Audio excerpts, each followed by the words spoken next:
ಪದೇ ಪದೇ ಅವಮಾನ ಅನುಭವಿಸ್ತಾ ಇದ್ದಾರೆ ಬಸನಗೌಡ ಪಾಟೀಲ್ ಯತ್ನಾಳ್. ಎಷ್ಟೇ ಅವಮಾನ ಎದುರಿಸಿದ್ರೂ ಕೂಡ ಬುದ್ಧಿ ಕಲಿತಾ ಇಲ್ಲ. ನಮಗೆ ಸಾಯುವಷ್ಟು ಅಪಮಾನವಾಗಿದೆ, ನಮ್ಮಷ್ಟು ಅವಮಾನ ಬಿಜೆಪಿಲಿ ಯಾರಿಗೂ ಆಗಿಲ್ಲ. ನೇಣು ಹಾಕಿಕೊಳ್ಳುವಷ್ಟು ಅವಮಾನವಾಗಿದೆ, ಆದರೂ ಕೂಡ ಹೋರಾಟದಿಂದ ಹಿಂದೆ ಸರಿಯಲ್ವಂತೆ. ನಾವು ನೇಣಿಗೆ ಶರಣಾಗಿಲ್ಲ ಅಷ್ಟೇ, ನೇಣಿಗೆ ಶರಣಾಗುವಷ್ಟು ಅವಮಾನ ಆಗಿದೆ ಅಂತ ಹೇಳ್ಕೊಂಡಿದ್ದು ಯಾರು ಗೊತ್ತಾ? ಹೇಳ್ಕೊಂಡಿದ್ದು ಹಿಂದೂ ಹುಲಿ. ಹೇಳ್ತೀವಿ ಕೇಳಿ ಆ ಸ್ಟೋರಿನ.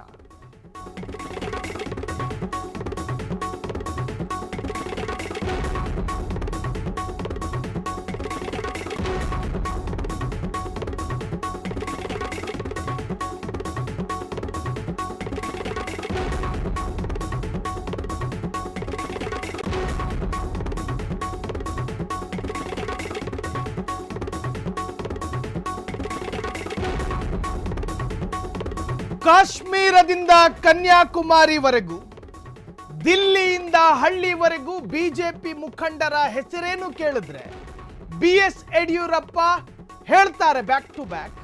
ಬಸನಗೌಡ ಪಾಟೀಲ್ಗೆ ಕೇಳಿದ್ರೆ ಬಿಜೆಪಿಯ ನಾಯಕರ ಹೆಸರು ಗೊತ್ತಿರೋದಿಲ್ಲ. ಅಷ್ಟರ ಮಟ್ಟಿಗೆ ಅನುಭವ ಇಲ್ಲ, ಅಷ್ಟರ ಮಟ್ಟಿಗೆ ಬಿಜೆಪಿಯ ಆಳ ಅಗಲ ಬಸನಗೌಡ ಪಾಟೀಲ್ ಯತ್ನಾಳ್ಗೆ ಗೊತ್ತಿಲ್ಲ. ಯಡಿಯೂರಪ್ಪ ಕಂಡ ಬಿಜೆಪಿ ಪ್ರಪಂಚವನ್ನ ಯತ್ನಾಳಿನ್ನು ಕಂಡಿರ್ಲಿಕ್ಕಿಲ್ಲ.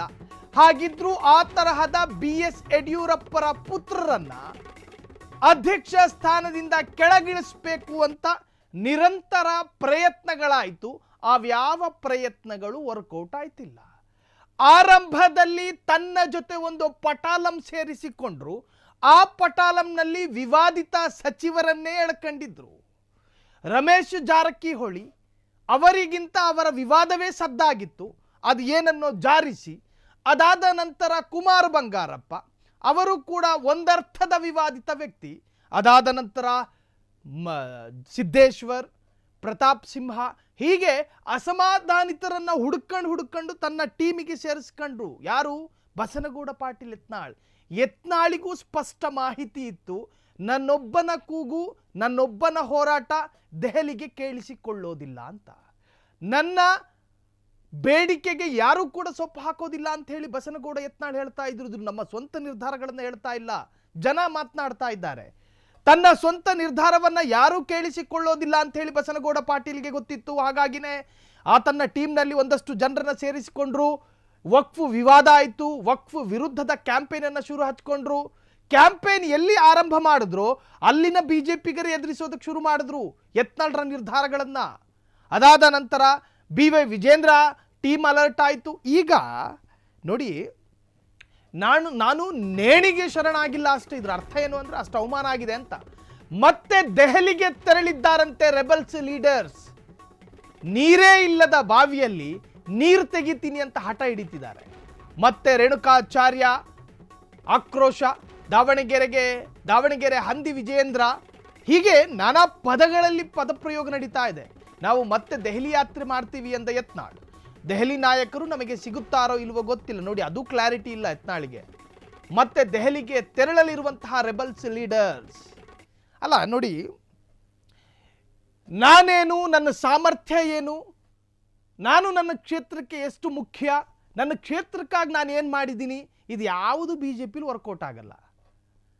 ನೀನೇನು, ನಿನ್ನ ಸಾಮರ್ಥ್ಯ ಏನು, ನಿನ್ನಿಂದ ಬಿಜೆಪಿಗೆ ಏನು ಲಾಭ, ಬಿಜೆಪಿ ಬಗ್ಗೆ ನಿನಗೆ ಎಷ್ಟು ಗೊತ್ತು, ಬಿಜೆಪಿಯಲ್ಲಿ ಎಷ್ಟು ದಿನ ಕಾಲು ಹುರ್ಕೊಂಡು ಕೂತಿದ್ಯಾ, ಇದನ್ನ ಗಮನಿಸುತ್ತೆ ಬಿಜೆಪಿ. ಎಲ್ಲಿಯ ಯಡಿಯೂರಪ್ಪ, ಎಲ್ಲಿಯ ಯತ್ನಾಳ್, ಎಲ್ಲಿಯ ವಿಜಯೇಂದ್ರ, ಎಲ್ಲಿಯ ಯತ್ನಾಳ್. BS ಯಡಿಯೂರಪ್ಪ ಕಾಲಿಗೆ ಚಕ್ರ ಕಟ್ಟಿಕೊಂಡು ಕರ್ನಾಟಕವನ್ನ ಸುತ್ತಾಡದೇ ಇದ್ದಿದ್ದರೆ ಈ ತರಹದ ಬಸನಗೌಡ ಪಾಟೀಲ್ ಯತ್ನಾಳ್ ಹುಡುಕೋತಾ ಇರಲಿಲ್ಲ. ರೇಣುಕಾಚಾರ್ಯ ಅದನ್ನೇ ಹೇಳ್ತಿರೋದು, P ರಾಜೀವ್ ಅದನ್ನೇ ಹೇಳ್ತಿರೋದು. ಮುಸ್ಲಿಮರ ಸಂಘಟನೆಯಲ್ಲಿ, ಮುಸ್ಲಿಮರ ಕಾರ್ಯಕ್ರಮದಲ್ಲಿ ಪಾಲ್ಗೊಳ್ತಾ ಇದ್ದ ಯತ್ನಾಳ್, ಮುಸ್ಲಿಮರ ಕಾರ್ಯಕ್ರಮಗಳಲ್ಲಿ ಟೊಪ್ಪಿ ಹಾಕೊಂಡು ಟಿಪ್ಪು ಸುಲ್ತಾನ ಪರ ಜಿಂದಾಬಾದ್ ಕೂಗ್ತಾ ಇದ್ರು.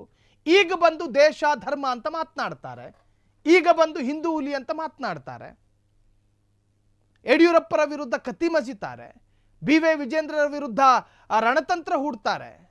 ನಿಮಗೆ ಯಾವ ನೈತಿಕತೆ ಇದೆ ಮತ್ತು ಯಾವ ಯೋಗ್ಯತೆ ಇದೆ ಅಂತ ರೇಣುಕಾಚಾರ್ಯ ಕೇಳಿದ್ದು. ಈ ಹಿಂದೆ ಇದೇ ರೇಣುಕಾಚಾರ್ಯ ಯತ್ನಾಳ್ರನ್ನ ಅತಿ ಸಂಬೋಧನೆ ಮಾಡಿದ್ದು ನೀನೊಬ್ಬ ತುಗ್ಲಕ್ಕು ಅಂತ. ಹೀಗೆ ಈಗ ಮತ್ತೆ ದೆಹಲಿಗೆ ಹೋಗ್ತಾರಂತೆ, ದೆಹಲಿಯಲ್ಲಿ ರಣತಂತ್ರವನ್ನು ಹೂಡ್ತಾರಂತೆ.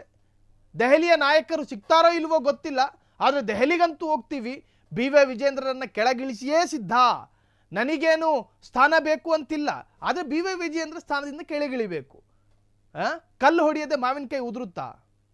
ಕಲ್ಲು ಹೊಡೆಯಲ್ವಂತೆ, ಮಾವಿನಕಾಯಿ ಬೇಕಂತೆ.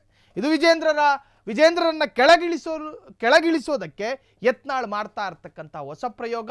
ಈವರೆಗೂ ಮಾಡಿದ ಪ್ರಯೋಗಗಳೆಲ್ಲವೂ ಕೂಡ ಅಕ್ಷರಶಃ ವಿಫಲವಾಗಿದೆ. ಮುಂದ್ಯಾವ ಆಯ್ಕೆಗಳೂ ಇಲ್ಲ. ಈಗ ಇರತಕ್ಕಂಥ ಆಯ್ಕೆಯಲ್ಲಿ ಮತ್ತೆ ಎಡವಿ ಬೀಳ್ತಾರೋ ಯತ್ನಾಳ್ ಅಥವಾ ಸೆಟೆದು ನಿಲ್ತಾರೋ ಕಾಡ್ತಾ ಇರ್ತಕ್ಕಂತಹ ಪ್ರಶ್ನೆ.